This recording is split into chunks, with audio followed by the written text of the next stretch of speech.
अस्सलाम वालेकुम रहमतुल्लाहि व बरकातुहू। दोस्तों, पॉलिटिकल साइंस के पास्ट पेपर सीरीज़ से 2019 का पेपर हम डिस्कस कर रहे हैं। और आपको जैसे पता है, अगर आप लेक्चर सीरीज़ देख रहे हैं, सेक्शन ए पार्ट 2 हम लोग कंप्लीट कर चुके हैं। अब सेक्शन बी के क्वेश्चन नंबर 7 तक हम लोग पहुँचे थे। आज इंशाल्लाह हम लोग क्वेश्चन नंबर 8 के बारे में बात करेंगे, ठीक है। तो इस लेक्चर में जितनी भी वीडियोज़ हैं, इसकी प्लेलिस्ट आपको हमारे चैनल में मिल जाएगी। आपने डायरेक्टली, जब हम चैनल के विज़िट करते हैं, आपने डायरेक्टली वीडियोज़ पर नहीं जाना, आपने प्लेलिस्ट पे जाना है। और प्लेलिस्ट में डिफरेंट सब्जेक्ट्स की मुख्तलिफ प्लेलिस्ट मिली हुई है, जिसमें तमाम की तमाम वीडियोज़ उस सब्जेक्ट की शामिल हैं। इसी तरह पॉलिटिकल साइंस पास्ट पेपर की एक प्लेलिस्ट है। आपने उस प्लेलिस्ट में जाना है और वीडियोज़ आपके सामने पड़ी होंगी, आपने वहाँ से ओपन करनी है, ठीक है। अगर फिर भी आपको समझ नहीं आई, इसी वीडियो की लिंक इसी वीडियो के डिस्क्रिप्शन के अंदर मैंने लिंक डाली हुई है प्लेलिस्ट की, आप वहाँ से भी देख सकते हैं। तो चलें स्टार्ट करते हैं अपना क्वेश्चन नंबर 8, ठीक है। यहाँ पर क्वेश्चन हमें ये कहता है कि how far is it true to say that the origin of state lies in force, discuss critically the theory of force regarding the origin of state. यहाँ पे हमसे ये पूछा जा रहा है कि जो फोर्स थ्योरी है, ठीक है, या जो थ्योरी ऑफ फोर्स है, वो ओरिजिन ऑफ स्टेट की बनिस्बत कितनी ट्रू है, ठीक है। क्या ये ट्रू है कि जो ओरिजिन ऑफ स्टेट है वो फोर्स बाय यूजिंग फोर्स ही बनाया जा सकता है? मतलब है किसी भी स्टेट को बनाने के लिए यूज़ ऑफ फोर्स ज़रूरी है कि नहीं, ये हमारा क्वेश्चन है। और फिर वो कहते हैं कि आपने थ्योरी ऑफ फोर्स को जो है ओरिजिन ऑफ स्टेट की मुनासबत से क्रिटिकली डिस्कस करना है। तो चलें डिस्कस करने की कोशिश करते हैं, ठीक है जी। सबसे पहले हम बात करेंगे ओरिजिन ऑफ द स्टेट का क्या मतलब है, ठीक है। देखें दोस्तों, जितने भी पॉलिटिकल थिंकर्स आज तक इस दुनिया के अंदर गुजरे हैं और जो आने वाले हैं, वो ओरिजिन ऑफ स्टेट की बात ज़रूर करते हैं कि कोई भी स्टेट है वो किस तरह वजूद में आई। दुनिया में लोग इकट्ठे हो गए और उन्होंने नेशंस बनाई, फिर उसके बाद स्टेट बनाई। स्टेट का वजूद कैसे आया, ठीक है, इसके बारे में तमाम ज्यूरिस्ट या तमाम पॉलिटिकल थिंकर जो हैं उसकी अलग अलग राय हैं, ठीक है। सब ने अपने तौर तरीके के साथ मॉडर्न जो है वो नॉलेज को यूज़ करके उस ज़माने के ओरिजिन ऑफ स्टेट की बात की थी। तो अगर इन थ्योरीज़ के बारे में बात करें, तो हमारे पास चार जो थ्योरीज़ हैं, 4-5 ऐसी थ्योरीज़ हैं जिनको हम लोग बता सकते हैं कि ये बहुत जो इम्पोर्टेंट थ्योरीज़ थी ओरिजिन ऑफ स्टेट के बारे में, वो मानी जाती हैं, ठीक है। उनमें सबसे पहले है the theory of divine origin, ठीक है। उसके बाद सोशल कॉन्ट्रैक्ट थ्योरी है, इसके बारे में हमने बात की थी, सोशल कॉन्ट्रैक्ट थ्योरी, ठीक है, पॉलिटिकल साइंस के लेक्चर्स के अंदर ये शामिल है। उसके बाद है मैट्रियार्कल और पैट्रियार्कल थ्योरी। उसके बाद फोर्स थ्योरी और एवोल्यूशन थ्योरी। चूँकि हम लोग फोर्स थ्योरी के बाद बात करेंगे, इसीलिए मैं यहाँ पर सिर्फ चौथे नंबर की थ्योरी फोर्स थ्योरी को डिस्कस करूँगा, ठीक है। तो देखिए फोर्स थ्योरी क्या है। देखिए, अगर आपसे मैं ये क्वेश्चन पूछूं कि आप जिस जगह पर रह रहे हैं, ठीक है, जिस कंट्री में, जिस स्टेट में, जिस प्रोविंस में जहाँ पर आप रह रहे हैं, ये जगह कैसे वजूद में आई। अगर आपसे मैं सवाल करूँगा, पाकिस्तान के अंदर रह रहे हैं, पाकिस्तान कैसे वजूद में आया? ज़ाहिर बात है इसके पीछे कोई मुहर्रिकात होंगे, ठीक है, इसके कोई रीजंस होंगे जिसकी वजह से हम कह सकते हैं कि कोई भी स्टेट या कोई भी प्रोविंस कैसे वजूद में आता है, ठीक।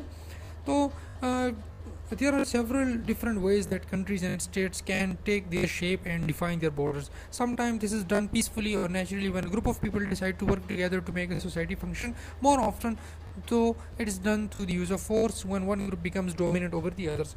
देखें, अक्सर का जो फोर्स थ्योरी देखी जाती है ना, उसके बारे में बात करती है कि वार बिगेट द किंग। वार जो थी उसने जन्म दिया किंग को बनने के लिए। इसका ये मतलब है, अक्सरों का ये देखा जाता है कि जितनी भी बड़ी बड़ी एम्पायर्स हमने देखी, ठीक है, द रोमन एम्पायर, ठीक है, इसके बाद ग्रीक एम्पायर, ठीक है, इसके बाद हम लोग अगर बहुत बड़ी बड़ी तहजीबों की बात करें, ठीक है, तो ये देखें सबसे यही होता है कि जंगो जदल होता था, लड़ाइयाँ होती थी। जो बादशाह होता था दूसरे बादशाह को हरा देता था किसी भी स्टेट के, और उस मुल्क के ऊपर काबिज हो जाता था और उसको रूलर बन जाता था। तो हमारे पास बहुत सारी एग्जाम्पल आती हैं, ठीक है। या तो पीसफुली कुछ लोग मिल इकट्ठे होते हैं और अपनी स्टेट खुद बना लेते हैं, या इस तरह होता है कि दूसरे मुल्क का बादशाह होता है, वो आ जाता है और किसी और मुल्क के ऊपर कंक्वेस्ट करता है, उसके ऊपर हमला आवर होता है और उस कंट्री को ऑक्यूपाई कर लेता है, ठीक है। तो this is known as the theory of force, ठीक है। जब फोर्स यूज़ करके कोई भी एक बंदा या कोई भी एक बादशाह, कोई भी रूलर दूसरी जगह के ऊपर अटैक करके उसको कब्ज़ा कर लेता है और उसको रूलर बन जाता है, तो by using force, this process is known as the force theory. अगर आसान अल्फाज में बात करें, the process of establishing a new state और government through the use of force is what's known as force theory, which is also sometimes referred to as conquest theory. आपने याद रखना है, पेपर में ज़रूरी नहीं है फोर्स थ्योरी ही आए, पेपर में कॉन्क्वेस्ट थ्योरी भी आ सकती है, तो ये दोनों एक ही चीज़ है, ये इसका अल्टरनेटिव नाम है। For example, if you as a king were to successfully invade any country and make everyone in the country abandon their old ways and adopt your new rules, it would be a demonstration of force theory.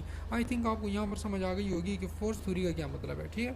जब कोई एक ruler, कोई एक बादशाह, कोई एक बंदा अपने रूल्स लेकर किसी भी जगह के ऊपर काबिज हो जाए और कहे कि जो मेरे रूल्स हैं वो आप लोगों को मानने पड़ेंगे, and he is using force, so it is a demonstration of force theory, ठीक है। अब एलिमेंट्स ऑफ फोर्स थ्योरी क्या है, देखिए, one important element of force theory is occupation. आपका ये मतलब ये हुआ कि फोर्स थ्योरी किस तरह अप्लाई की जा सकती है, फोर्स थ्योरी के लिए कौन कौन सी चीज़ें जो हैं वो ज़रूरी होती हैं। Number one is occupation. आप ऑक्यूपेशन करके फोर्स थ्योरी को बोल सकते हैं कि फोर्स थ्योरी को एज एन ऑक्यूपेशन यूज़ किया गया। ऑक्यूपेशन का मतलब है द वर्ड फ्रॉम ऑक्यूपाई, ठीक है, किसी जगह को कब्जा कर लेना, ठीक है। One important element of force theory is occupation by a foreign military और government. For example, when the German army invaded France in 1940, they took control of the people and government through military occupation, ठीक है। तो occupy कर लिया जाता है, ठीक है। और ऑक्यूपेशन का ये मतलब है कि एक मुल्क का रूलर जो है दूसरे मुल्क के ऊपर अटैक करता है और उसकी तमाम टेरिटरी को अपने कब्जे में ले लेता है, तो दिस इज़ व्हाट ऑक्यूपेशन।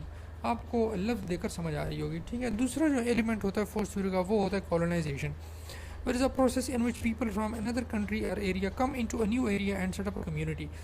देखें, पुराने ज़माने के अंदर आपने देखा होगा, इतने पुराने में नहीं, मतलब है वर्ल्ड वॉर 2 से पहले की बात बता रहा हूँ, या वर्ल्ड वॉर पहले 1 से पहले की बात बता रहा हूँ, जो बड़े बड़े उस टाइम के जो सुपर पावर्स होते थे, जैसे यूनाइटेड किंगडम है, फ्रांस है, इसके अलावा जितने और थे, पुर्तगाल था, डच, और ये सारे के सारे दुनिया के मुख्तलिफ ममालिकों को कब्ज़ा करके बैठे हुए थे, सही है। जैसे आपने सोचा होगा, जब यूएस हिस्ट्री अगर आपने ऑप्ट किया है तो यूएस हिस्ट्री के बारे में आपने पढ़ा होगा कि वहाँ जो यूनाइटेड स्टेट्स होता है वो एक्चुअली 13 कॉलोनीज़ थी जो ब्रिटिश की थी, ठीक है।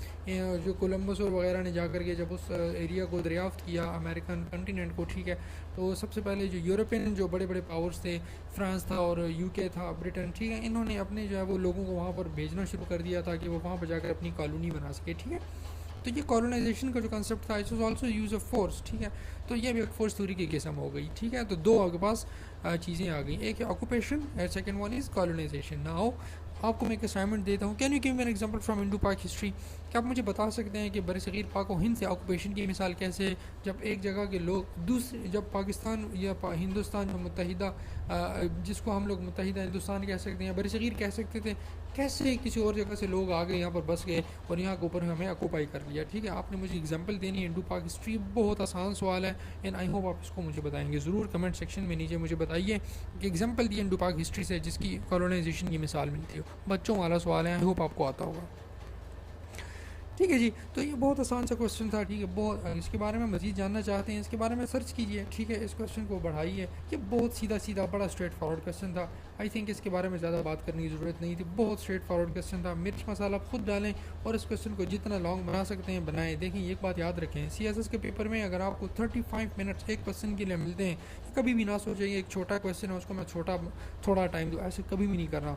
Always give 35 minutes to each and every question, whether you can attempt और यू कैन नॉट अटैम्प्ट। अगर आपके पास कुछ है या कुछ नहीं है, हर क्वेश्चन को 35 मिनट ज़रूर दें।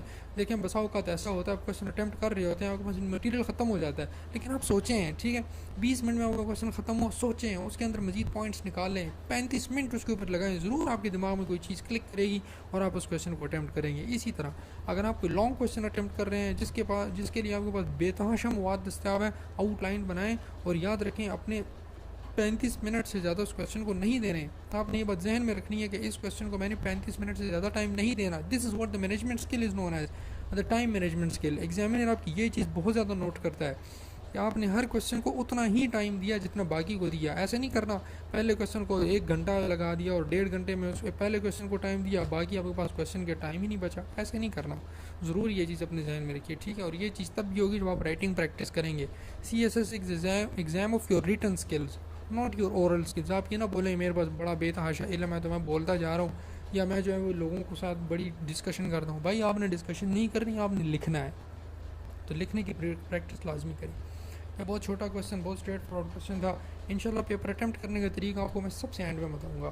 तो बाकी बस आपसे यही गुजारिश है, अगर आपको वीडियो अच्छी लगती है तो मुझे जो है वो मेरी वीडियोस को लाइक किया करें, ठीक है दोस्तों, कमेंट्स किया करें अगर कोई क्यूरी होती है। देखें, कमेंट करने से ये होता है कि ये वीडियो सर्च के अंदर आती है, यूट्यूब इसको सजेस्ट कर दो लोगों को, और इससे मुझे क्या फ़ायदा होगा, मेरी अप्रिसिएशन होती है, ठीक है। मैं कमाने के चक्कर में नहीं हूँ, इससे मुझे क्या मिलेगा, लेकिन ये है कि जो तकलीफ़ें उस टाइम जब मैं एग्ज़ाम देता था, जब मैंने बर्दाश्त की थी, मैं वो चाहता हूँ कि आजकल के लोगों को वो चीज़ें बर्दाश्त ना करनी पड़ें, ठीक है।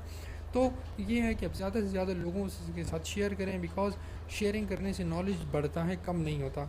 एनीवेज दोस्तों, नेक्स्ट वीडियो के साथ इंशाल्लाह दोबारा हाजिर हूँगा, तब तक के लिए अपना और अपने आसपास रहने वालों का बहुत ज़्यादा ख्याल रखिए।